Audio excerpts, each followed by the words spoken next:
This is Wayne Dyer, and I'm here to talk to you for the next 90 minutes or so about a book that I wrote back in the 1970s, in 1975, in fact. It was first published in 1976. It's called Your Erroneous Zones.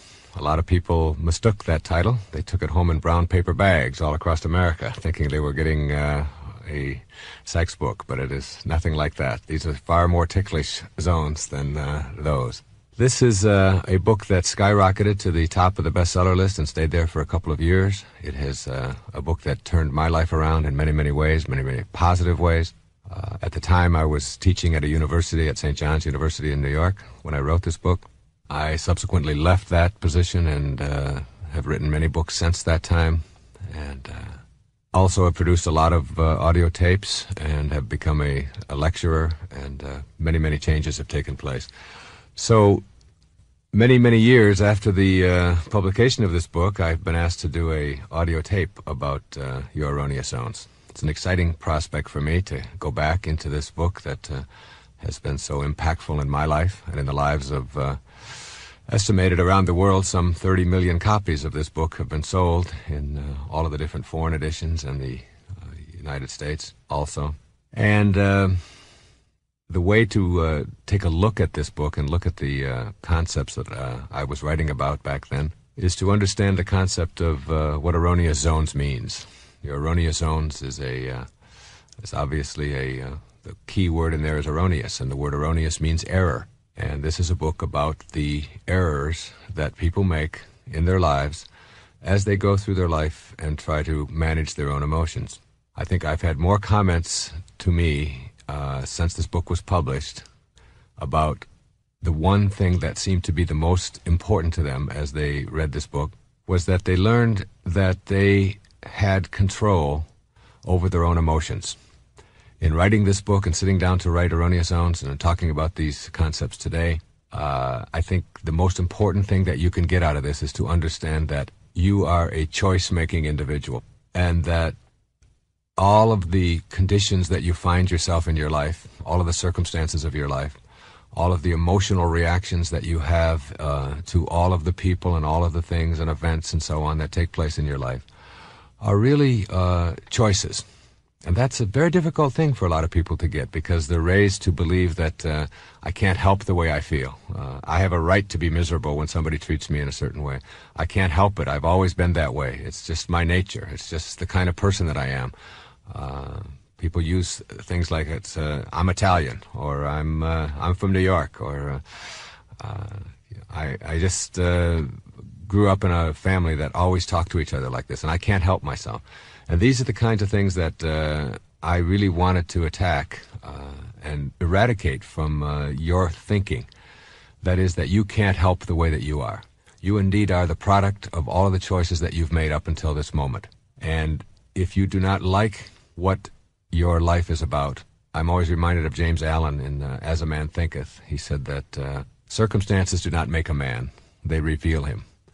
And the circumstances of your life truly reveal what kinds of choices that you have made up until now. Which means that in order to rid yourself of erroneous zones, or get past the negativity and the doubt and the judgment and the kinds of emotional reactions that get in your way, you have to put responsibility first and foremost on yourself. You have to rid yourself of the inclination to blame other people for what is wrong with you, to blame your circumstances, to look backwards in your life and look at your family and come up with all kinds of real nice explanations, but they really don't help you to get past these kinds of emotional reactions. So the way I want to go through this on the tape is to kind of wind my way through what I think of as the erroneous zones. The first major erroneous zones is what I call self-doubt. Again, erroneous meaning error, the ways that you process your life. You have one life to live. You have two parts to that life. One part of that life is your physiology, the physical body that you've shown up in, that you find yourself trapped in, that you can never escape while you're here. And you take it with you wherever you go. You can't leave the office in the morning and go home with a different body. You carry it around with you everywhere you go. And then there's the invisible part of you, the part of you that processes everything that you experience in your life. This is your mind, your consciousness, your soul, or whatever you want to call it. It doesn't matter what you label it. It's just understanding that that how you process and perceive yourself is determined not by what other people tell you, as much as you'd like to believe that, but in fact by how you have chosen to process yourself. And what you want to learn how to do right off the bat, at the very beginning, is to understand that disliking yourself or experiencing self-rejection or putting yourself down or finding fault with yourself or looking at your body and telling yourself all the things about it that you don't like. Like you may be too tall, you might tell yourself that you're too short, you might tell yourself that you're too heavy, that you're too light, that you're any number of things, and you can go through every organ in your body. And some people do this very thing and find all kinds of reasons why they don't like this, they don't like that, they don't like the size of their legs, they don't like the size of their breasts, they don't like the way their hair is, they don't like their eyes, they don't like their ears, their nose is too big. It's an endless. And this is like a burden that you place on yourself in your life, and it's something that you want to really begin to process in a different way. And a way to process it is to say, what do I get out of this? What's the point in me disliking myself or finding fault with myself? It's the only self I have. Instead of doing that and keeping myself miserable, what I'm going to do is look in the mirror and say to myself, this is the body that I have shown up in, for whatever reason, whether it was my plan, or whether it was God's plan, whether it was my parents' plan, whether it was a conspiracy, whatever, it is still the reality. And I am going to accept the reality of what I have shown up in and see it as my curriculum to a higher place. The body that you're in, whether it's in a wheelchair, whether it's blind, whether it's deaf, whether it's tall, whether it's short, or black, white, whatever it may be, it is still your curriculum. It's what you have to use to get to the highest place that you want to be in your life. So rejecting it is really rejecting your entire life curriculum. And you have to really look at the whole idea of, in our culture, it's almost, I think I have been asked the question on talk shows across America more about this particular subject than anything else. And the question is, isn't it selfish? Aren't you promoting selfishness? Aren't you telling people that they should love themselves and reject all other people and so on? And I'd like to put that to rest right here. The first thing you have to ask yourself is, what does it mean to be selfish? To be selfish is to be a burden to another human being. Whenever you find yourself a burden to somebody else or someone else is a burden to you, that is a very selfish act. The person who dislikes himself, believe it or not, is the biggest burden to be around in the world. This is someone who is never happy, doesn't know how to make themselves happy, is using other people to try to get them to be happy, is always blaming other people for the conditions of their life. The person who has self-doubt or self-rejection doesn't know how to enjoy their life. And being around a person who doesn't enjoy their life is burdensome. The person who does love themselves, who feels good about themselves, who, if you ask the question, do you love yourself, there's not even an issue there. There's not even a question involved. It's simply, of course I do. This is me. This is all I have. Of course I love myself. Why wouldn't I? Why would I ever put myself down? It has nothing to do with being conceited or finding fault with other people or making yourself better than anybody else. It has nothing to do with that. It has to do with the simple notion that in order for me to be happy, I have to love myself. In order to be able to be free from being a burden to somebody else, I have to know how to enjoy my life. If I know how to enjoy my life, it means that I am loving the life that I'm having, and that means I'm loving the body that I'm in. I'm loving the self that I am. And therefore, you will not be a burden to anybody else. The person who loves themselves is never a burden to anyone else unless it's conceit. And conceit is just another form of trying to get other people to pay more attention to you. But if it's just authentic self-acceptance, then it is the most important thing that you can do. And in raising children, nothing is more important in the whole educational environment than self-concept, self-esteem. This is what we're trying to teach all the time to young people, is feel good about yourself. Treat yourself, cherish yourself as a valuable, important, significant grand, divine creature, as someone who is unique and special in all the world. And feel that way about yourself wherever you go, and carry yourself that way. Because the minute that you start practicing self-rejection, and self-rejection shows its ugly head in a lot of ways. You can reject compliments that are directed at you. Oh, this old thing, I'm really not very smart. I'm just real lucky, I guess. I mean, it's that whole kind of condescending, always putting yourself down. Someone says, "Gee, you look really nice today." No, I don't really look nice. This is just a facade. This isn't the real me. You can make up excuses for why you look nice. It's my hairdresser. She does it for me. Or it's the wardrobe. Or it's the color that I'm wearing. It isn't really me. You can give credit to other people all the time and not take credit for yourself. Whenever somebody says something to you, you can experience self-rejection by saying things like, "Well, my husband feels this way," or "My mother always said." In other words, putting the emphasis for your life on other people and other events and other things in your life. You can always be verifying your opinions for other people. Like if someone says something to you, your response can be, "Well, isn't that right, George? George, tell him that this is what I mean." That's a form of self-rejection. You might be in a restaurant and refuse to order something that you want because you don't think that you're worth it. So you look for the cheapest thing on the menu. A very typical kind of self-rejecting kind of attitude. You cannot buy yourself something, even though you might have the money, because you don't think that you're worth it. I've seen many times on airplanes where someone will refuse to have a little glass of wine with their meal because they don't feel that they should spend $3 on themselves. So they put the $3 away and don't feel that they are important enough to have that. You can avoid indulgences and doing nice things for yourself, not because of finances here, but because you just don't feel that it's worth it. You certainly shouldn't have flowers around. I mean, you're not important enough to have flowers. Other people get flowers, but certainly not you. Anyway, these kinds of self-rejection attitudes start out very young in your life, and in fact, you may have been carrying them around for an entire lifetime.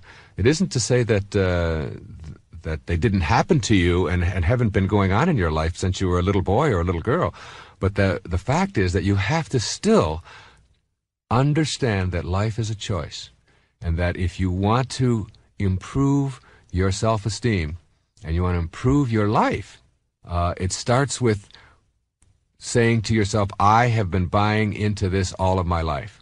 As a little boy or a little girl, it wasn't my mother who did it to me. I believed it. I bought into it. They tried to convince me that I wasn't that important, and I accepted it. And now I'm an adult, and I am still buying into it. I'm still accepting it, and I'm still carrying over all of this leftover baggage from perhaps other people making this effort." So you have to say to yourself, "They didn't do it to me. I allowed it to happen, and I am no longer willing to allow myself to be immobilized by the rejection that other people or other events or other institutions or whatever it may be may have attempted to impose on me." So what you want to do at this point is if you can see that there are areas of your life in which you are self-rejecting, and identify them and make a commitment to changing them, then you can come up with some specific things that you can do about them. And some of those specifics, those strategies, those techniques that you can use to rid yourself of this self-rejection are really quite simple. I mean, you can begin to discipline yourself to select new responses to others' attempts at making you feel good. When someone says to you, "Gee, you look really nice today," you can practice, instead of that immediate self-rejecting kind of, "Oh, it really isn't me," or "This is my hairdresser," or whatever. You can just a very simple "thank you," or "It's nice to know that you appreciate me." Just even if you don't mean it. I mean, sometimes you have to fake it, but faking it is all right as long as you are practicing a kind of, "Hey, if someone says to me I look nice, or that I smell good, or that I look nice in this outfit, or that I look younger than I am, or whatever, I'm entitled to that. I'm entitled to a compliment. I'm worth that." You can practice saying things like "I love you," and and check out when someone says that back to you. How do you react to that? What is your reaction to that? And accept the I love yous and the caresses and the affection that other people are directing at you as something that is directed towards someone who deserves that, rather than always doubting it and saying, oh, I wonder if he really does that, or I wonder if she really means it, or and all of the doubting kind of things. Of course you would love me. Your attitude, your inner conversation goes, of course you would love me. I'm worth being loved. I'm a valuable person. You can practice ordering things that you want in a restaurant. I mean, just for practice.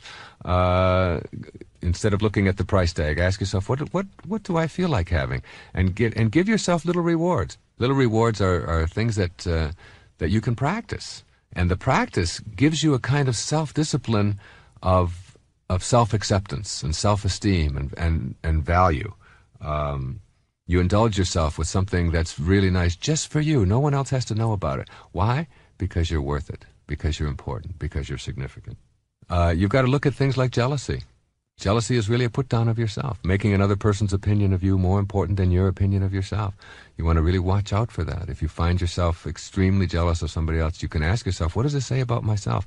As a matter of fact, you can take every single erroneous zone or every single negative behavior in your life and ask the question, when I'm experiencing this emotionally, what does this say about how I feel about myself? Why would I allow myself to go through this kind of agony, this kind of hurt, this kind of pain, and bring it home to I am no longer going to treat myself as a shabby person who isn't entitled to feel good or to feel positive about himself. I'm not going to do that any longer. And when I'm experiencing anger or guilt or worry or fear or any of the kinds of things that I call erroneous zones, you start with, why am I allowing myself to be in this state of immobilization? Don't I think I'm valuable enough to be beyond that? You are entitled to be happy. You are deserving of happiness. And there is no way to happiness. Happiness is the way. It is a way of living. The next erroneous zone that I want to talk about briefly is something that comes right after self-doubt as the most significant and painful of the emotional immobilizations that come from the way we process our life. Approval seeking, looking for your value in the approval of others, making other people's opinions more important than your own opinion of yourself, which is exactly what you do every single time you find yourself upset, immobilized, depressed, out of sorts, even unhappy with the way someone else has treated you or behaved towards you. And if you are experiencing an inner kind of discontent as a result of what somebody else has said or done, what you're really saying in that moment is, what that person thinks of me is more important than what I think of myself. And that's the big shift that you want to make. You want to be able to say to yourself, they have an opinion, and their opinion is something that they're very much entitled to. Even their opinion about me is something that they're entitled to. But it doesn't say who I am, and it doesn't validate who I am. Who I am is how I choose to process my life. And if there are certain people in it who do not like what I'm doing, or who find fault with what I'm doing, or who disagree with what I'm doing, or are really even unhappy with what I'm doing, that is normal and in the way of things. One of the great things that you learn when you are involved in political elections is that a landslide, like in the 1972 election, I believe it was George McGovern against Nixon, and it was considered the greatest political landslide in American history. And a lot of people don't realize that about 47% of the people in this country voted for George McGovern for president. In politics, if you get half of the people plus 3% on your side, you got a landslide. So why would you expect everyone that's out there in the world to agree with and understand and behave in ways towards you that are commensurate with what you believe about yourself? If you get half the people, plus a couple, in any given day, to agree with you and to like you and to approve of you, you got a landslide going. You're doing terrific. So when you start learning how to eradicate this approval-seeking disease, the first thing that you do is say that I do not expect people to approve of me. I do not expect them to agree with me. Now, you've been raised on approval-seeking. You've been raised by going through your schools to please the teacher. Your parents very early taught you that getting my approval is more important than anything else. Do what you are told. And yet one of the things we've learned is that children who are raised on blind obedience have higher degrees of prejudice and an inability to make decisions for themselves than any other group. It's obvious. If someone is just told what to think and how to think and what to do and where to go and what their values are and are never allowed to think for themselves, then they will prejudge everyone that they're told to prejudge. They'll hate who they're told to hate, and making decisions will be something that'll be impossible for them to do. They're the kind of people who go around and when they are at a restaurant and they say, well, someone will say to them, well, what kind of food do you like? Oh, I like Italian. And someone sitting next to them say, Italian? Ugh, I hate it. Well, I don't mean I really like Italian. I mean, I like Chinese. Chinese? You like that? It's like bait. I cannot. Well, I don't really like the Chinese food. I really prefer, and it's like their opinion isn't located within themselves. Their opinion is located in whatever anybody around them is saying. Very much like politicians, who are constantly trying to get the approval of everybody for everything that they say. And if they're talking to a group over here who are, say, pro-guns or whatever, or pro-abortion, whatever, then they will come out and say exactly what they think the audience wants them to hear.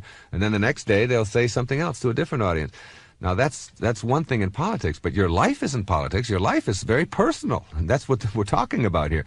You do not want to be the kind of person who is always looking at what somebody else is going to say or how they're going to react in order for you to be happy. As a school counselor and as a therapist for years and as a teacher, I used to tell my students who would say to me, okay, I agree with you, but I still want their approval. I would always say to them, look, I want approval too. I mean, I go out in front of an audience, and when I finish, they give me a standing ovation. I'm really happy. That makes me feel very, very good. I love approval. I want approval. I enjoy approval. But I don't need approval. A need is something that you can't survive without. I need oxygen. I will admit to that. And I need sleep, and I need to be held and loved, and I need, there's a whole lot of needs that I have. Most of them are in the physiological area, and many of them are in the psychological as well. But approval is not one of them. If you need approval, what that means is that you become immobilized without it. Like if someone in this room suddenly started taking the oxygen out of this room, I would become immobilized and die. That's a need. If someone takes the approval out of your life and you begin to wither, then you have got your self-esteem located in the wrong place. Self-esteem means self, located in the self, not located in others. Otherwise, we'd call it others' esteem or something like that. Now, you need to take a look at the people who get the most approval. Because I used to tell my students this, I'd give them this little talk about approval seeking, and that you don't want to allow other people's opinions to be more important than yourself, and you shouldn't be surprised at all when you run into disapproval. I'm never surprised at it. It's really interesting because, and that's a maturity that I think I've experienced over the years. I used to get letters from people, and if it was a negative letter, it would bother me, and I would think about it, and I would respond to it, and I would try to defend myself. And if I got a bad review of all the books, I've written many, many books and produced a lot of things, and I've spoken on a lot of places, and sometimes the review is great. As a matter of fact, when one of my books came out, I was in San Francisco, and the editor there took it apart and just tore it apart, did a whole half a page on how terrible this book was. The same day in Cincinnati, in the Enquirer, on the opposite side of the country, was a review saying what a terrific, great book this was. And which one am I going to respond to? Which one do I choose? When someone sends me a really negative letter about something that I've done, I usually send them back 3 or 4 positive letters, and then I'll send them theirs. I'll say, now, if you were me, which one would you pay attention to? And what I've learned is that I've gotten to a point now where the negativity is just something that I expect. I'm not at all surprised by it. I know when I speak to an audience of several thousand people that there's going to be some who are not going to agree with and like what I'm saying, very much like what I'm saying right here in this tape right now. There will be people who will listen to this and they will find fault with it, and that's fine. And what I tell them is go out and produce your own tape and to go out and market it and sell it and see how you do with it. That's fine. There's room. This is a free world, and you've got the opportunity to do that very thing. What I don't do any longer with even the negative reviews is get myself immobilized or depressed by it. I accept that I am going to run into disapproval on a regular part of my life. And I've accepted that the people who love me the most are going to give me the most disapproval. Your parents, your brothers and sisters, your husband, your wife, your siblings, which is the same as your brothers and sisters, isn't it? Your coworker, people who care about you are going to sometimes disapprove, and sometimes they're not going to disapprove. My wife and I don't agree on about 50% of the things that we do in our lives. She has a certain way of running things. I have a certain way of running things. But I don't let her disapproval immobilize me, and she doesn't let my disapproval immobilize her. We've gotten to the point where we understand that we are different, that she's unique and that I'm unique, and that we're entitled to that. And instead of making that a place of contention, we've gotten to a point in our lives where conflict and confrontation are not things that we want for ourselves any longer. That we don't want to have that experience on a regular basis of always being upset and angry and hurt over all of the kinds of little things that tend to really ruin relationships. So rather than have that conflict and that confrontation and that pain and the anguish and all of that goes with that, what you do is you shift that and you say, you know, you don't agree with me and I understand that, and that's fine. And if I don't need to have her agree with me, if I don't need her approval, if I want it but I don't get it, that's fine. But if I need it and don't get it, then I'm going to get angry and I'm going to blow up and I'm going to have this. So it's like I instead of expecting approval for everything that I say and do everywhere in the world, including with my children and with my brothers and sisters and all of the people in my life, instead of that, I expect some disapproval. As a matter of fact, I expect it about half of the time. And when I get it, I'm not surprised. And when I'm not surprised, I don't get myself worked up. When I don't get worked up, I have become emotionally mature then. I have been able to handle the kinds of things that come my way in the area of disapproval. And you're going to run into it a lot in your life. And one of the things that you might do is tell yourself over and over and over again, well, I've always been this way. I grew up on needing approval, and as a little boy or a little girl, I was always this way, and I'm still that way today. And that's something you want to eradicate from your life and begin to and understand that this is not something that is imposed upon you. It is not natural. It's not human nature to be an approval seeker. It is not only human. It is only neurotic to be doing that. And you have the choice, always, I will say over and over and over again as you listen to this tape. You have the choice. When someone says something to you that you dislike, when someone behaves in a way towards you that you find offensive, you have the choice in how you're going to process that. You are a processor of life. You must not turn the controls of your life over to somebody else in the form of approval seeking and telling yourself that you have to have it. Now remind yourself, being approved of is wonderful. We all like it. It's terrific. Applause is great. But it is not something I need, and I expect the opposite quite often. And when I do expect it, then I'm not surprised by it. And I'm not looking for any landslide. And even if I want a landslide, I'm still only going to get 53 or 54% of the people to approve of me. And the other 47 or 46% are not going to. And that is just the way things are. And the person who is free from erroneous zones is someone who knows how to accept things as they are. The next, what I call erroneous zone, or error in thinking or in processing your life, is being attached to the past. You must learn how to free yourself from the past.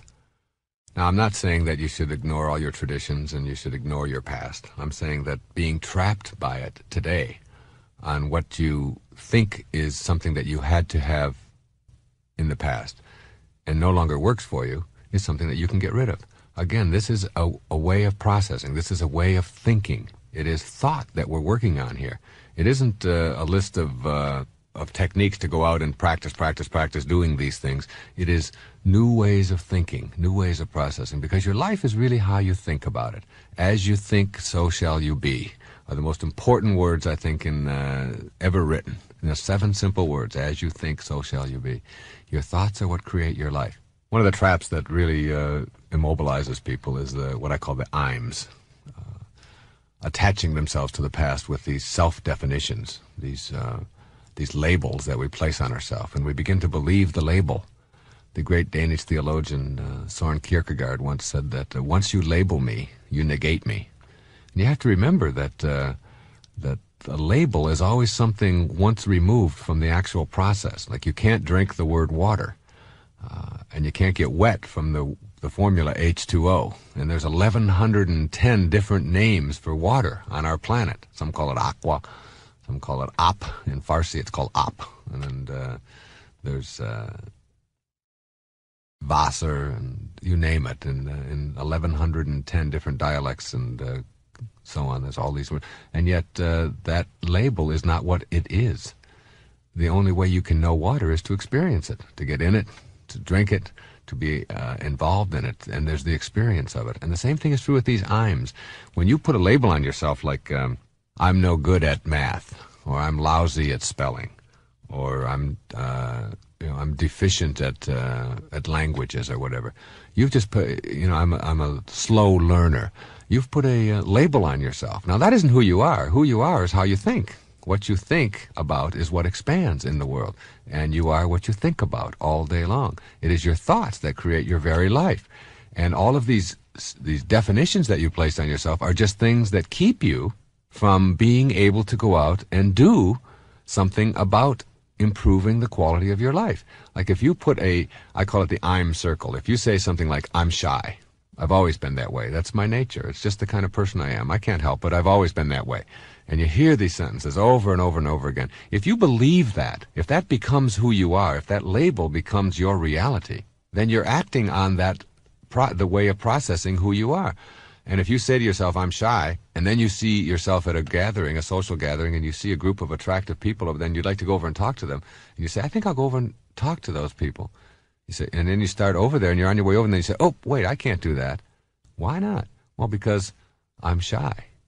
And there you go into this trap. You get yourself into this circle of neurosis in which you can never escape, because you are living by the label. As soon as you put the label on yourself, you are no longer willing to do what it takes to overcome this thing that you have imposed upon yourself.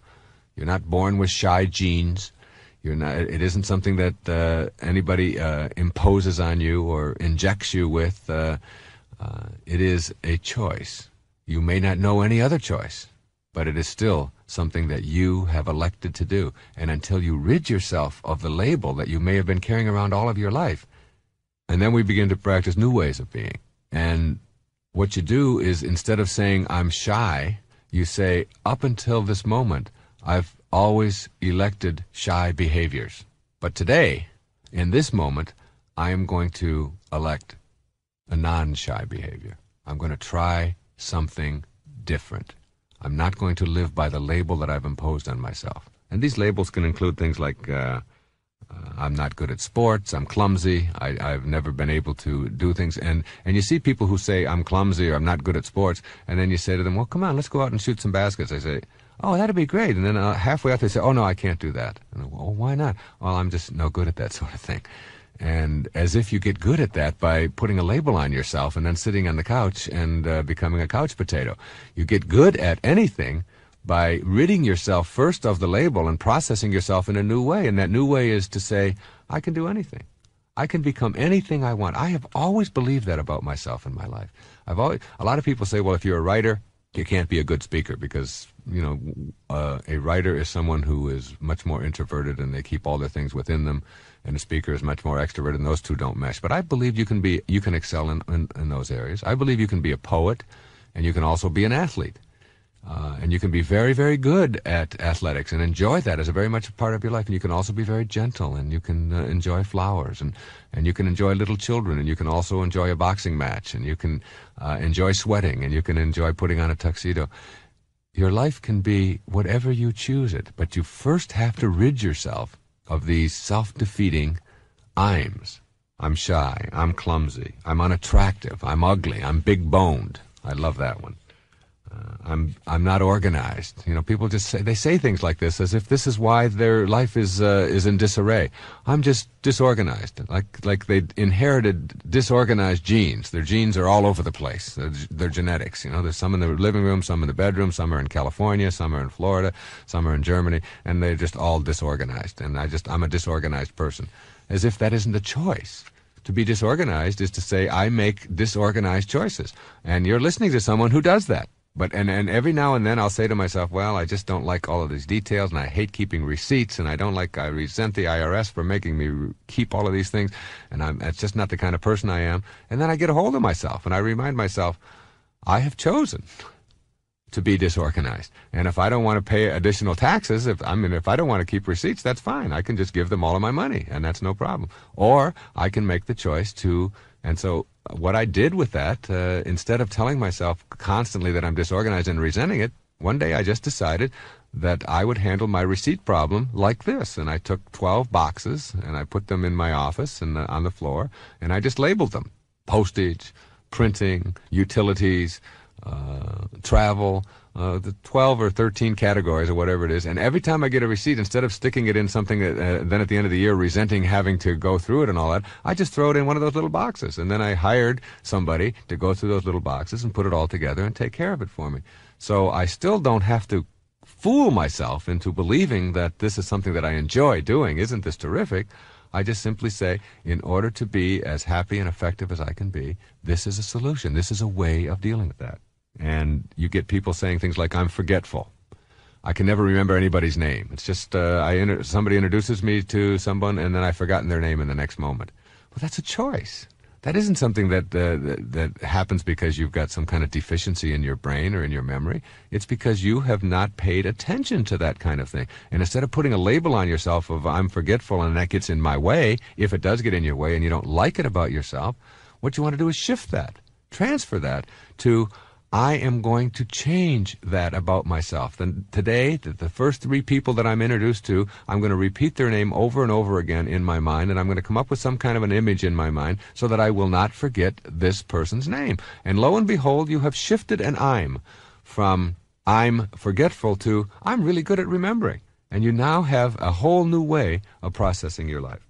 I love the ones that are things like I'm Italian, or I'm German, or I'm Irish, or I'm black, or I'm Chinese. And therefore, and whatever the stereotypes that go with these various labels that you put on yourself, these are the things that these are just the things that I do. I mean, I have a short temper, or I'm very sloppy, or I'm very meticulous, or whatever it is, and you hear people saying things like this. I was in a restaurant one time, and the waiter was screaming and hollering and carrying on, and I called him over and I said, what are you doing? You're getting yourself all worked up. Your blood pressure's going up. You're going to have a heart attack before you're 50. And he said, guess what? He said, I'm 51 and I had a heart attack 2 years ago and I'm recovering from it. I said, well, what do you do that for? What do you allow yourself to get so upset for? He said, what do you expect from me? I'm Italian. As if being Italian explained. Then he walked away as if that was an explanation for all of that. Like he couldn't do anything about that. Everybody in my family's like that. We're all this the way and that. Well, you can be any way that you want to be. That's the most important thing that you can learn from this tape and from reading Erroneous Zones. And that is that you can choose the kind of personality you are going to have. It is not something you're stuck with. It's not something that you just have to have, even though you may have never elected anything to the contrary. You can go out. My wife went out and decided that she was going to get good at something athletic, and she had never done anything very much athletic before in her life, and she took up bowling, and she went out, and you should see her now. She's unbelievable. And a year ago, she couldn't even lift the ball. She didn't even know where to put her fingers, and she's putting her thumb in the finger hole and throwing it the wrong way and dropping. And now she goes out there, and she's unbelievable. She made the choice. She got rid of the self-definition, I'm not good at athletics. And I've seen people do this in many, many areas of their life. I've heard people say over and over again, I'm no good at drawing, I'm not artistic, or I'm not musical. And then they stay away from that for their entire life. And that's what I'm saying. You have to break free from the attachment to the past. You may have been in a music class, as I was. I was in the 6th grade, and we had my music teacher's name was Mrs. Slyman. I still remember it. And the whole class had to sing, and she said to me, Wayne, when we get to the part where everybody sings, you just mouth the words, because we don't want to hear your voice. It's that bad. And since that time, I mean, that was in the 6th grade. We're talking 40 years ago. I'm still hanging on in some ways to that belief that I'm not very musical. And the way that I've challenged that in recent years is when I'll be speaking in front of thousands of people, I will break out into song. I will sing to them. I was on the Dinah Shore show, and she asked me, I told her that story, and she asked me, she said, come on out and sing. And I went out and sang this Row, Row, Row Your Boat. And when I finished the whole thing, she said, Wayne, you are the most positive person I've ever met, and you positively cannot sing. But it didn't matter. The fact is that I wasn't looking for anybody else's approval, any of that. What I'm saying to you is that if you hang on to that, if you're attached to the belief that you can't do something because you've always been told that, or because you're just like your father, or you inherited that from your mother. You hear families saying this over and over again. Oh, he got that from his grandfather, and oh, he got this from his great-grandmother, and all of that. That's nonsense. You are what you choose to be, not what you inherit. And you've got to know in your soul that you have the capacity to be anything that you want, that you are a purposeful, divine creature, and that you can create anything you want for yourself in your life. And the first thing you have to do is get rid of all of those self-defeating I'ms. I'm old. I'm tired. I can't help it. I always tell people, look, don't let an old person move into your body. It's your body. You can do anything you want with it. And if you start walking slow, and if you start stooping yourself over, and you start minimizing your energy levels, and sitting around a lot and feeling sorry for yourself, and watching the world go by, before long, you're going to be immobilized throughout your entire life. Don't let that old person move in.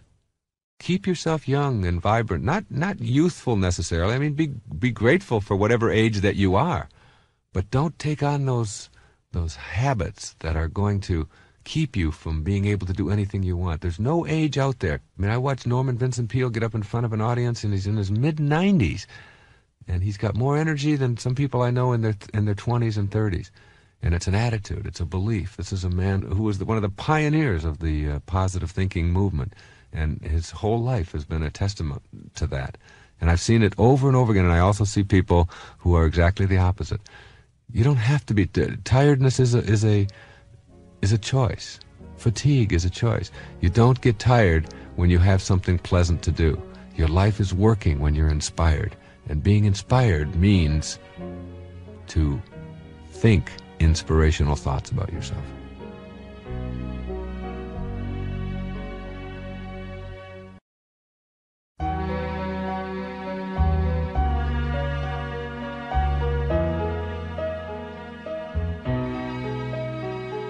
A major category of erroneous zones, one that immobilizes people all over the world, is this whole business of guilt and worry. I'm guilty. Let's start with guilt. People use guilt all the time. It's amazing. It doesn't matter where you go. We were in Jamaica just a few weeks ago, my wife and all of the children. We have 7 children. And we were going through the various markets, and there was this older woman there who had one tooth, and she didn't look like she was very healthy, and we sort of walked past her tent and didn't walk in. And the woman said, come into my tent, come into my tent. And we just sort of kept walking because there's 100 tents there.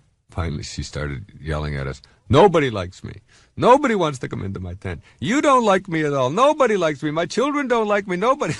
Sure enough, my wife turned around and said, maybe we should go in that tent. Guilt is very effective at getting people to conform and to do what you want them to do. What is guilt? Guilt is the immobilization that comes from living in the past. It is about, you can't be guilty about things that you're going to do. Your guilt is about things in the past. And let's distinguish right here that there's something called learning from the past, which is very valuable and very important, and there's nothing in the world wrong with it. You do something, you behave towards someone in a way that you don't like, you've done something that is inappropriate, you've made a mistake, you've dropped the ball in some way, and what you say to yourself, instead of, oh, I'm so terrible and I'm so awful and I'm just such a bad person, which is instantly putting a label on yourself and immobilizing you and keeping you from growing and learning from it, what you can say instead is, I am going to work even harder in this day at not behaving in those ways. And these are the things that I'm going to do. But most people don't do that. Instead, they accept guilt. And the guilt that they accept is, I am not worthy. And this is the reason that they adopt this kind of a strategy, is because they've been taught this since the time that they were little boys and little girls. We get children to do things by making them feel guilty. Oh, all right. You don't have to carry the chairs upstairs. I'll carry them with my bad back. You just sit there and enjoy yourself. Why, I'll carry all of these card table chairs on my back, and it doesn't matter. Don't worry about me. I'm just your mother. And if I fall down, and it's like instantly you're up, and you got this whole vision of her falling down the stairs and card table chairs all over her and so on, and it works. And the schools use it, and the churches use it. They're famous for it, and parents use it, and businesses use it, institutions use it. And you see people susceptible to it all the time. You can get somebody to tip a little more by just giving them a look to make them feel guilty. You can literally make anybody do anything that you want through guilt. And guilt is a trap, and it's a useless emotion, because being immobilized now about something that has already happened is, when you think about it, a pretty silly and wasteful thing to do. The now is here. Everything that happened in your life happened. You can never should have done it. You can never would have done it. You can never could have done it any differently than it happened. And knowing that all of the things that you've done in your life are over, then if they're over in the physical reality, then in your mind is the only place that you have anything left over, since the physical reality is just now. Now is all there is and all there ever is. It's the working unit of your life.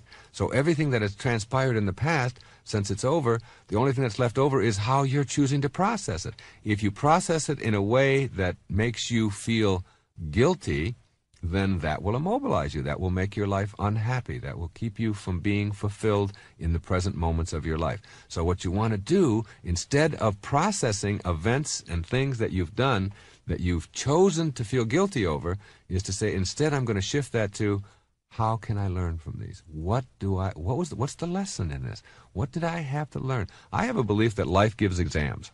And if you don't pass the exams, you just keep repeating them over and over and over again. And a lot of people use this guilt trip. Their whole life becomes this enormous trip of guilt.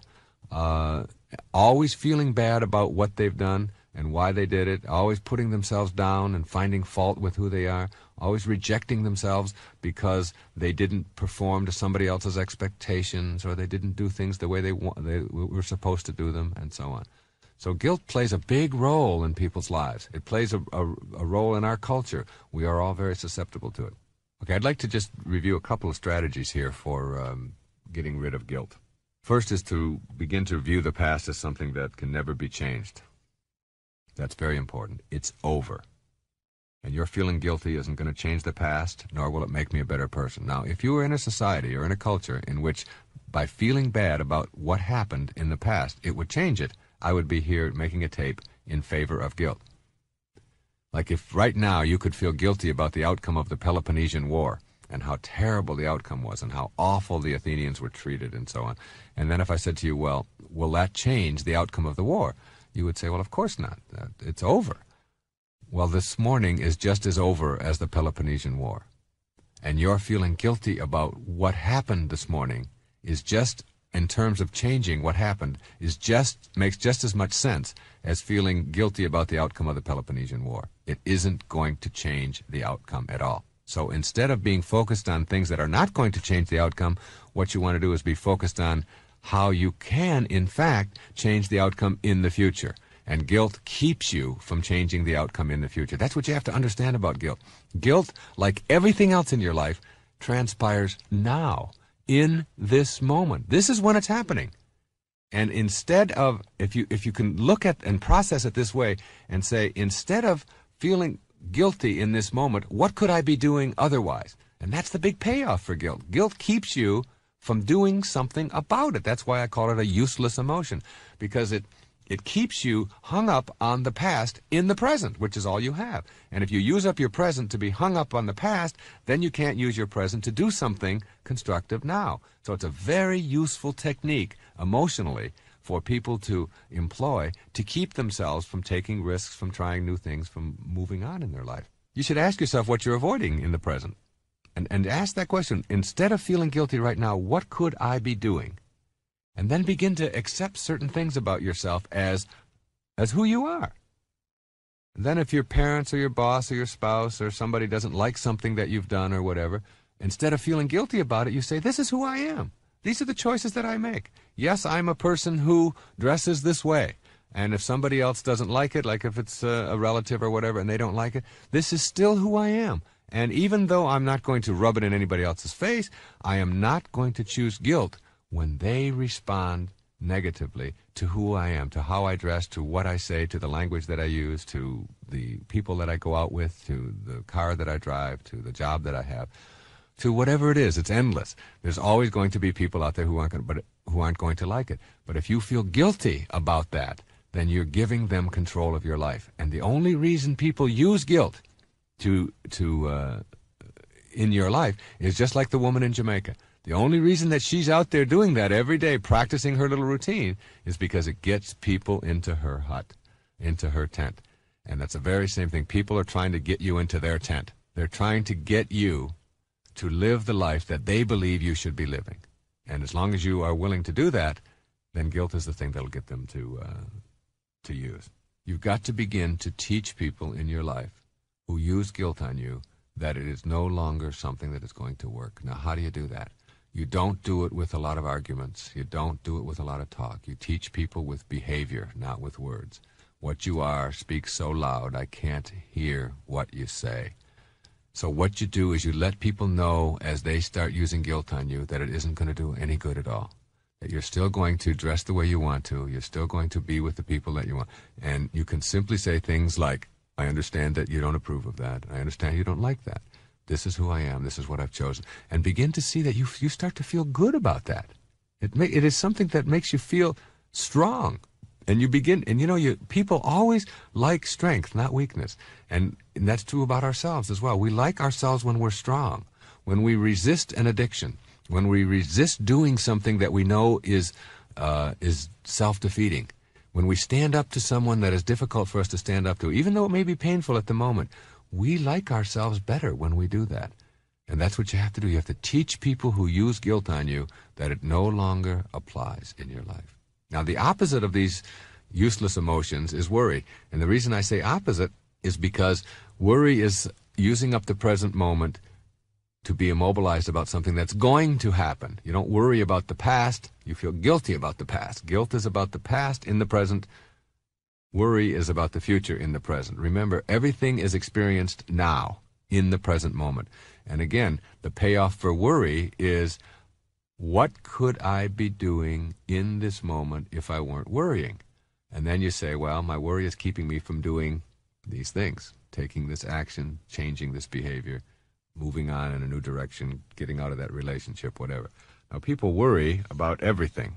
People worry about their health. People worry about their children. They worry about dying. They worry about their job and the economy and having a heart attack and security and everybody else's happiness. And am I doing the right thing? And the prices and whether the economy is going to collapse, and accidents, and what if I have one, and what do other people think about me, and my weight, and my money, and my car breaking down, and my bills, and my parents maybe getting sick, or getting into heaven, or what if there's no God, or the weather, or getting old, or flying, or my daughter's virginity, or talking in front of groups, or going into the city. And even the most neurotic of all is worrying about having nothing to worry about, which I've had people do. I don't have anything to worry about, but then that's what worries me, because I just know that when I don't have anything to worry about, then something's going to go bad, and there they go off again. Now, here's the greatest piece of advice that any human being could ever receive. I know that sounds a little bit on the conceited side, but it is the most important advice that you could ever get about worry. Listen carefully. It makes no sense to worry about the things that you have no control over, because if you have no control over them, it makes no sense to worry about them, right? If you have no control over something, getting older or dying or getting into heaven or whatever it may be, then worrying about it isn't going to do you any good. So it makes no sense to worry about the things you have no control over, because if you have no control over them, it makes no sense to worry about them. And it makes no sense to worry about the things that you do have control over, because if you've got control over them, it makes no sense to worry about them. And there goes everything you could ever worry about in your life. If you don't have control, you relax and you flow and you let it go. You just let it go. Worrying about something you have no control over makes absolutely no sense. And if you do have control over it, then take control. Whatever it is that you want to do, if you're afraid of flying in an airplane, you have control over that. There are trains available, there are cars available, there are courses and ways to go about learning how to eliminate your fear of flying, and so on. So you can either do something about it, or you can choose not to do something about it. And either way, it isn't going to make any difference in your life if you choose to worry. It just doesn't help anything. So once you learn that, you can begin to assess this whole business of why you would choose guilt or worry in your life. And again, you look back over and over and over again at it, and you dissect it, and you tear it all apart, and you go to your analyst, and you spend 1,000 years in therapy, and you find out that everything that you experience in your life, you experience in the present moment, the working unit of your life, and you experience it in the now for a reason. If you choose guilt, or if you choose worry, you cannot be active and creative and fulfilled and changing and doing all kinds of good and exciting things for yourself in your life now if you are occupying your now with worry and guilt. And if you think that worry is something that you just inherited, or it's something that your parents passed on to you, and it's something that you just can't do anything about, begin to practice. Do things like, I always tell people, just worry. Just sit there. I used to tell my patients over and over again, just sit there and worry. Show me what you're doing when you're worrying. And you begin to see how silly it is. It's just a mental exercise that is all caught up in this silliness. And all the things that you ever worry about. There's a wonderful old saying that says, I'm an old man and I've had many troubles, most of which have never happened. And the most of which have never happened is all the worries. You get all these worries and you see them coming at you, and you just, oh my goodness, what's going to happen? I'm going to get audited by the IRS. I remember the first time I ever got audited by the IRS, and I talked about it, and I was playing this same silly game, worrying about it and then I went through and it was a very pleasant experience. And I actually ended up getting a little bit more money, a little more of a refund. All of this concern, all of this time, all of this energy over something that wasn't, and it's happened to me many times. I've been through that process, and I don't worry about those things anymore. Now I have people in my life who handle those things, and I don't occupy my mind with that. And I do the same thing with my children, and I have 7 beautiful children. And I watch them grow up, and I know that there's all kinds of pitfalls and things out there that can have. But I can't keep my eye on every one of my children all day long when they're in school or when they're in their jobs or when they're in their relationships or whatever. I simply can't do that. So I have the choice. Am I going to sit around all day long and worry about each one of those children and whether or not they're going to be in any danger? Or am I going to just raise them to be as careful and productive as they possibly can and know that I can't do anything about that? And this isn't to say that I'm unconcerned. It is to say that I refuse to use my life filling it up with worry over things that I can't do anything about. I just can't go that way. And you don't have to either. Just like guilt has the notion that there's a difference between guilt and learning from the past. You do something, and instead of feeling guilty about it, you learn from it. Worry is one thing, and preparing yourself for the future is something quite different. But again, preparing yourself or planning for the future is still something that takes place in the now. So what you want to learn to do is to enjoy it in the now, instead of trying to live it 2 months from now or 3 months from now. Enjoy the planning process. If you're going to have a vacation 3 months from now, that's a very enjoyable process. All of that planning and all of the activity that goes into it and all the expectations and then the anticipation of what that's going to be like, that's one of the most joyful things about a vacation. All of that planning part. That isn't worry. Worry is when you are immobilized. The key word to define an erroneous zone is, does it immobilize me in the present? And if the answer is yes, then it's something I want to get rid of. Another erroneous zone that keeps a lot of people immobilized and from moving to higher levels in their life is what I call fear of the unknown, an absence of openness, a prejudice towards never changing, towards staying only with the familiar, towards looking for security as a way of life rather than moving on to new and vital areas to explore. Einstein said the most beautiful thing in all the worlds is the most mysterious. And yet so many people are afraid to break the barriers of convention and wander into the unknown and try new and exciting things for themselves. They stay only with what they've always known and what they've always done in their life. There's a wonderful Zen saying that says, when the student is ready, the teacher will appear. And the teacher can be in any form. The teacher can be another human being. It can be a book. It can be a tape like this. It can be anything at all that might show up in your life. But if you're not ready, if you're still stuck, if you're still afraid to try new things and move into new territory, then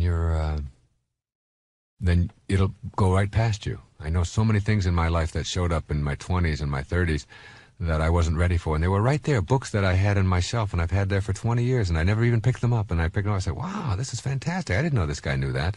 And it's a book that's 6,000 years old. It's been there, but I wasn't ready. So you have to develop a readiness. And what you have to do is learn how to get rid of the prejudices in your life. And the word prejudice means to prejudge. And I'm not talking just about what we think of as the typical prejudices, which are racial prejudices and things like that. But I'm talking about the willingness to prejudge life, to tell yourself that this is something that I wouldn't enjoy. This is something I couldn't do. This is an activity that just wouldn't work for me. And then it keeps you from trying all these new and delicious and exciting new things.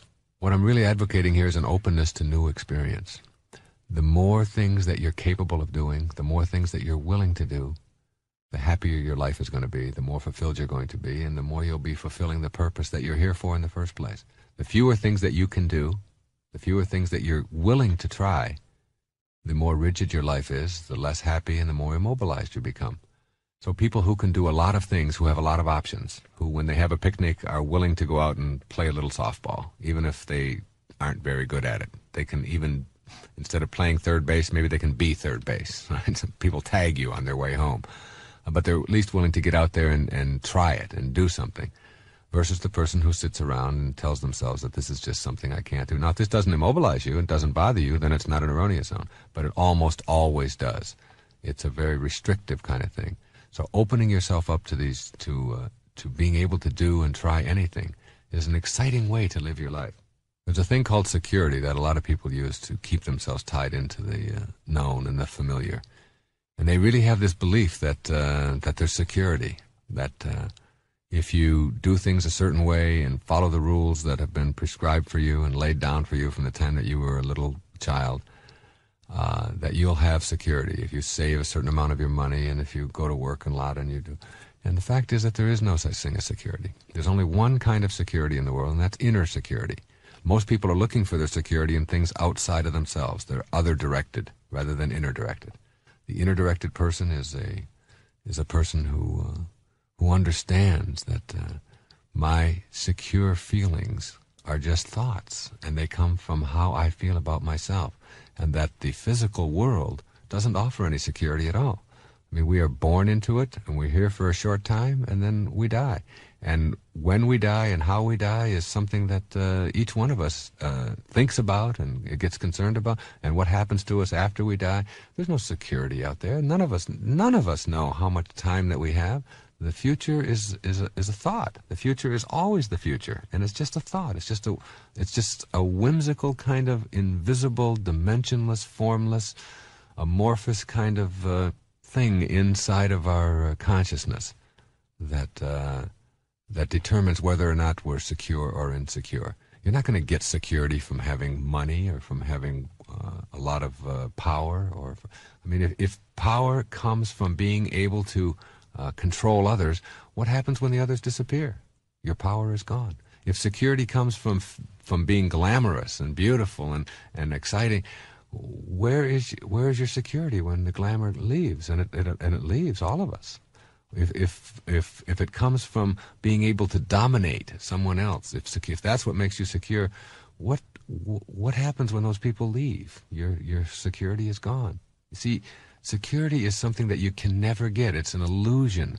And once you know that, then you begin to wander through life and explore the unknown and not be looking for the safe haven. There's a wonderful poem by James Cavanaugh, who's a dear, dear friend of mine, one of the finest poets in the country. It's called Someday. And he says, "Someday I'll walk away and be free and leave the sterile ones their secure sterility. I'll leave without a forwarding address and walk across some barren wilderness to drop the world there, then wander free of care, like an unemployed atlas." It's a nice image, isn't it? Just to be able to wander. I remember reading one of my favorite books ever by one of my favorite authors, John Steinbeck. And in his mid-60s, he took off across the country with a dog named Charlie. And he wrote a book about it called Travels with Charlie. Just him and his dog. And he just took off and went through all the different byways and little highways of America and wrote his observations on what he was seeing. And almost everyone I ever share that story with or have them read Travels with Charlie, they always come back and say, "I'd like to do that. That's really exciting." Yet so many people don't do that. They get hung up on their secure sterility, or they have this whole notion of perfectionism. And Churchill had a wonderful quotation. He said, "The maxim that nothing avails but perfection may be spelled paralysis." Because if you believe that things have to be perfect and you have to do things in a certain way and you can't do them any other way, then you become paralyzed. If you believed in imperfection and that it can never be perfect, then you're going to be paralyzed all your life. You want to transcend that. You want to go past that need for perfection and just live. Some of the ways that this fear of the unknown behavior show up in your life might surprise you. It isn't just in your work or the kinds of occupational things that occupy your mind. It's in all areas of your life. You see people who will eat the same kinds of foods and won't ever go to another kind of restaurant, and they'll always have their meat done a certain way, and they will never try. I was shocked at my grandmother, who was in her 90s, and she had never had Chinese food. In her 90s, I couldn't believe that, and I said, "Grandma, you mean to tell me?" What she said, I just never. It always looked kind of funny to me, and I never tried it. And I thought, as much as I loved her, I thought, what a strange thing for her to go through her whole life. She had also never had spaghetti. In 90 years, never ate spaghetti. And when you went to my grandmother's house, the food was always cooked in a certain way, and it was fine. It wasn't immobilizing to her, but for me, that would be something that I would feel very limited by. I want to try it all. I want to try kibbeh, and I want to try raw fish, and I want to try Japanese and Chinese food and Lebanese food, and you name it. And it broadens your perspective. It makes your life more exquisite and more beautiful and more loving and more happy. Wearing the same kind of clothes. Some people won't try anything that's just a little bit. Oh, that's not me. I can't wear anything that isn't exactly the mode that I've been told that I'm supposed to fit in. And I say to people, give it a try. Wear something that you've never worn before. It's a wonderful feeling to know that you're capable of doing it, even if it isn't. I came home one day with my little children, my 5-year-old or whatever, and I had on a pair of strange madras shorts and a funny little shirt that hung over my back and it didn't button up the way it was supposed to. And I walked in, and my 5-year-old daughter said, "Where did you get those weird clothes?" And I thought, that's kind of nice. She gets to see Daddy do something a little bit different now and then. Some people read the same magazines and the same newspapers for their whole lifetime, and the same political opinions. They hear them over and over endlessly and never think to themselves about maybe reading the opposite point of view. As a matter of fact, they've done studies on this where they'll follow a person's eyes when they're reading an editorial. They'll look, and as they get to the point in the editorial where everything agrees with them, their eyes keep reading. And then they come to a point where right in the middle of the editorial, the experimenters interjected a contrary opinion, and their eyes shifted to another part of the page. It's like a consciousness, a subconscious kind of shifting. I won't let in any opinion that doesn't conform to what I believe, and that's very stereotypical, and it's very prejudiced, and it's very limiting and rigid, and it keeps you from being able to expand in your life. You might see only the same kind of movies all your life. You might live in only the same neighborhood, in the same place, in the same area, and never take a chance. Maybe a job opportunity comes along in another part of the country, or maybe overseas, and instead of saying, yeah, you know, we'll try that. I don't know what's going to happen. I'm not sure, but I'm going to do it anyway.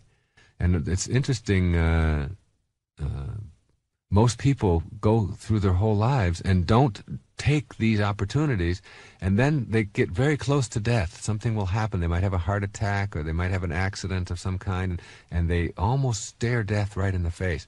And when they come out of those experiences, almost always, they realize that keeping themselves trapped in the known isn't what they want to do any longer, and they all of a sudden they're willing to take the risks. And you shouldn't have to wait till some tragedy befalls you, or till you get to a point where you're almost physically incapacitated before you're willing to try these things, before you can get on an airplane and fly off to India and see what that country is like, or take that job in another part of the world, or live temporarily out of a suitcase and a trailer or whatever, or get in your van or your motor vehicle and go across the country and see it, instead of just thinking about it and wishing that you had that opportunity. You have to create those, and when you do create those, you're inspired, and when you're inspired, your life is working in all areas. Your life is working.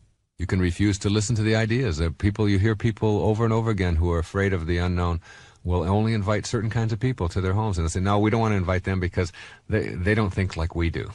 They don't have the same opinion, or they have a different religion.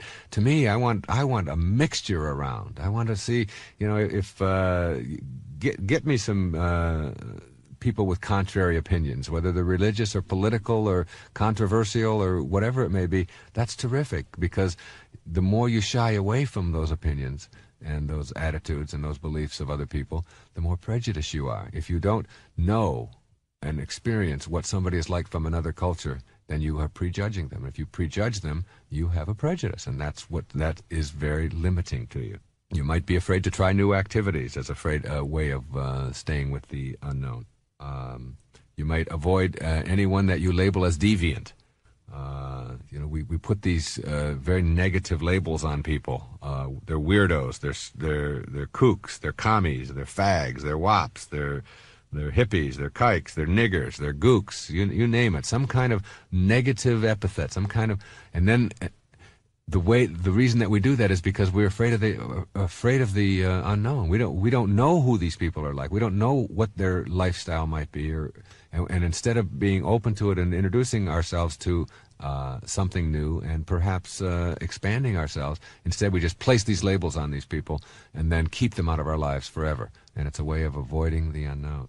And there are some people who take vacations in the same place every year for 50 years. There's an old saying that some people live 90 years and some people live 1 year 90 times.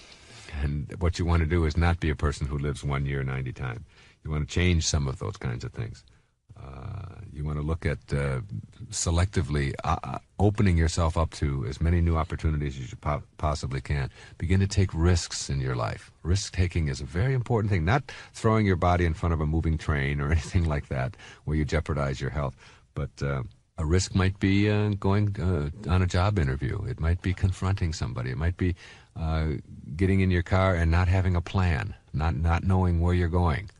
It's like instead of being externally directed, you become internally directed.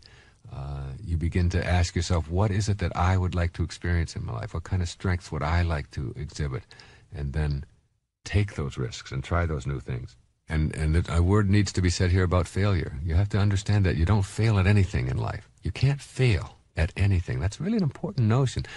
Everything you do produces a result. If you take a golf ball and put it up on a golf tee and you swing at it and it dribbles off to the side, you haven't failed. You've produced a result. The question isn't whether you're willing to fail or not, or what you do, or whether or not you're a failure. The question is, what do you do with the results that you produce in your life?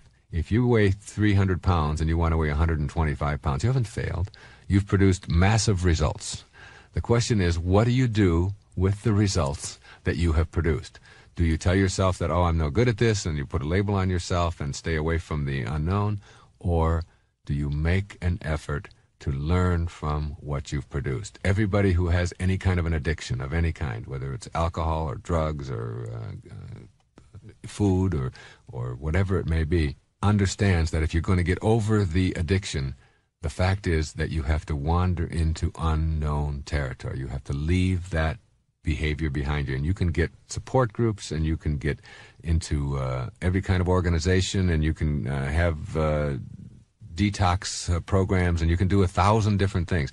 But the bottom line on changing behavior is that you have to make the decision to change it. No one else can do it for you. You have to wander into unknown territory. If you've been drinking every single day of your life for the last 15 years, that is the known, and you perhaps are very much afraid of the unknown. What would it be like to go through a day without having a drink? What would it be like to have a meal without having to drink something? Or what would it be like to not use cocaine today? Or what would it be like, and instead of taking the chance and wandering into the unknown in a whole new area, you go back with the familiar. That is those who have addictions, and whether it's coffee or whether it's food or anything else, it is still a fear of moving into new territory. And the fact is that the fear is all in your mind. It's only a thought. A new and healthy and fulfilling and exciting and exquisite life is only a thought away. You change around the expectation that this is going to be tough or that I can't do this, and instead shift it to I can do anything, I can be anything, I can experience anything, one meal at a time, one day at a time, and I can make anything happen for myself. And that's how you change behavior, by wandering into the unknown rather than staying with the familiar. And when the student is ready, when you are ready, you will find help and guidance available to you all over the place. And when you're not ready, that help and guidance that is always there will always seem to be missing from your life. It's just a question of readiness. All right, we have a few more erroneous zones that it's important to cover here as we move towards the end of this tape. One of them I call in the book the justice trap. That is demanding for yourself that life be fair. Being upset when it isn't. Being upset when other people make more money than you do. Comparing yourself continuously to other people.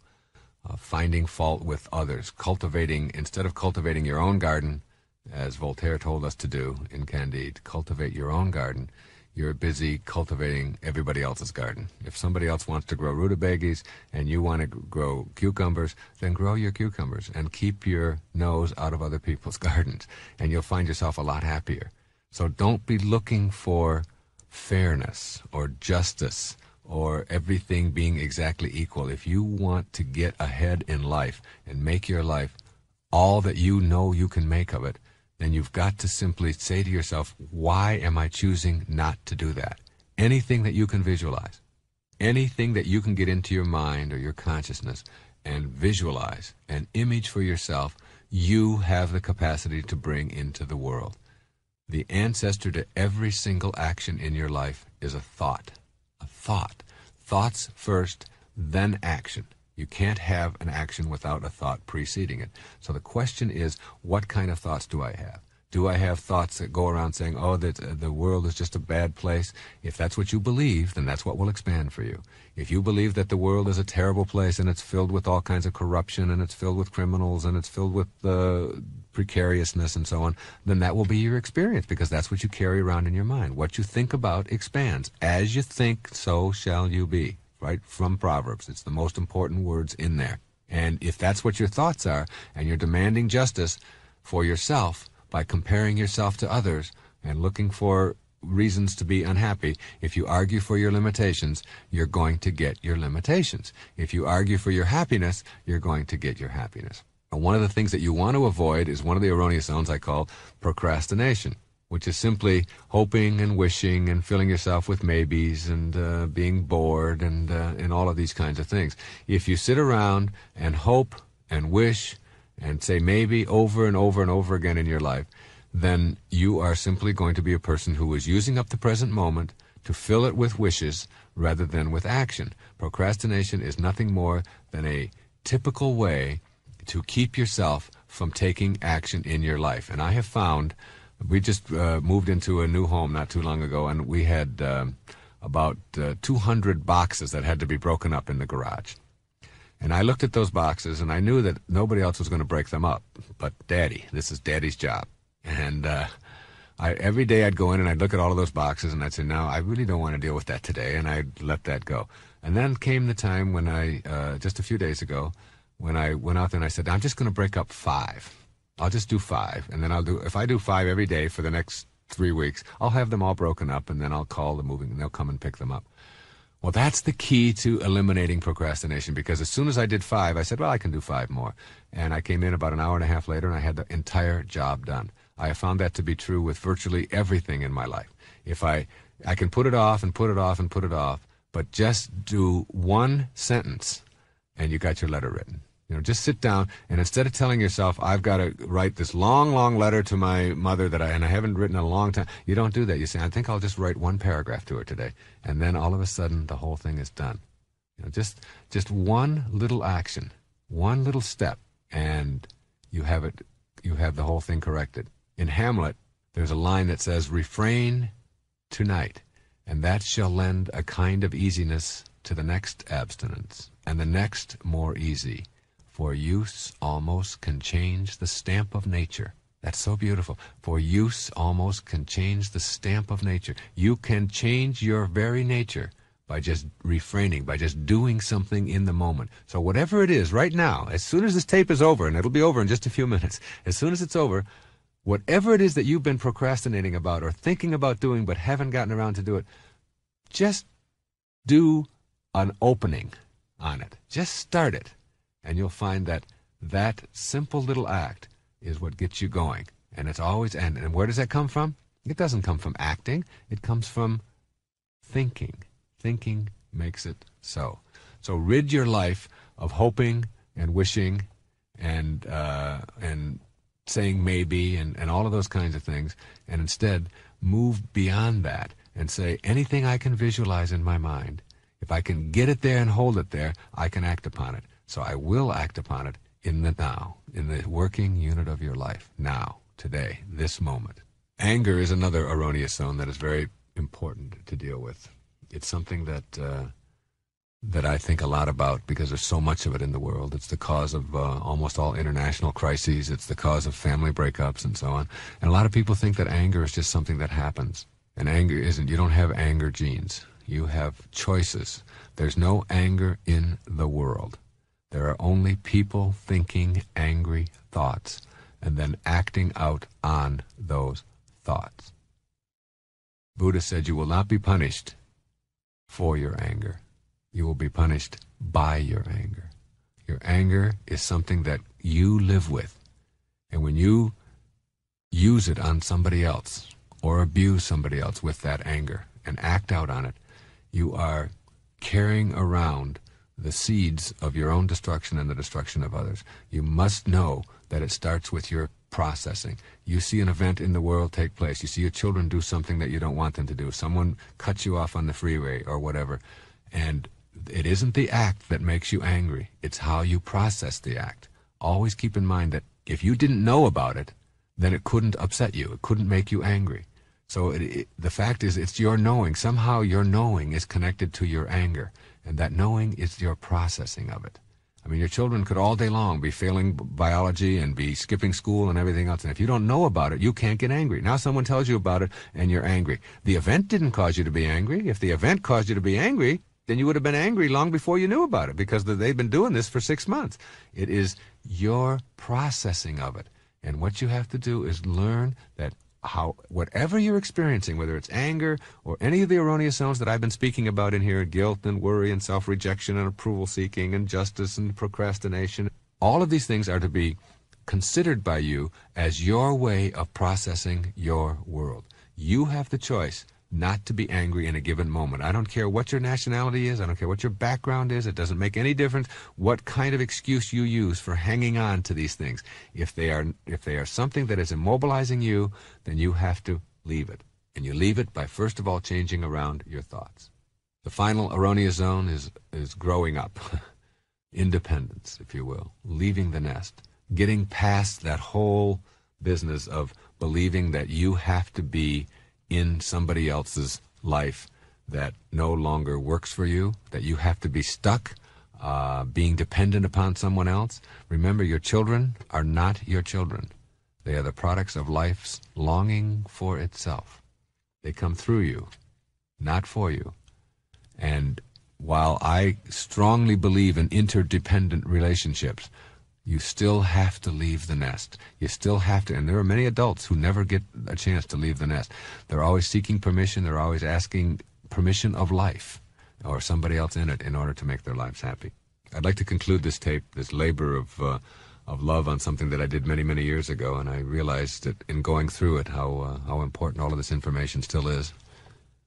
And there was a wonderful quote that I quoted in the last page of Erroneous Zones. And it came from a Reader's Digest piece back in 1974 called The One Sure Way to Happiness by June Callwood. And she says it this way. I couldn't say it any better. She said, "Nothing on earth renders happiness less approachable than trying to find it." Historian Will Durant described how he looked for happiness in knowledge and found only disillusionment. He then sought happiness in travel and found weariness, in wealth and found discord and worry. He looked for happiness in his writing and was only fatigued. One day he saw a woman waiting in a tiny car with a sleeping child in her arms. A man descended from a train and came over and gently kissed the woman and then the baby, very softly so as not to awaken him. The family drove off and left Durant with a stunning realization of the real nature of happiness. He relaxed and discovered that every normal function of life holds some delight. And that's the end of that quote. That is such a powerful message, that every normal function of your life, everything that you do, holds potential for delight. There is no way to happiness. Happiness is the way.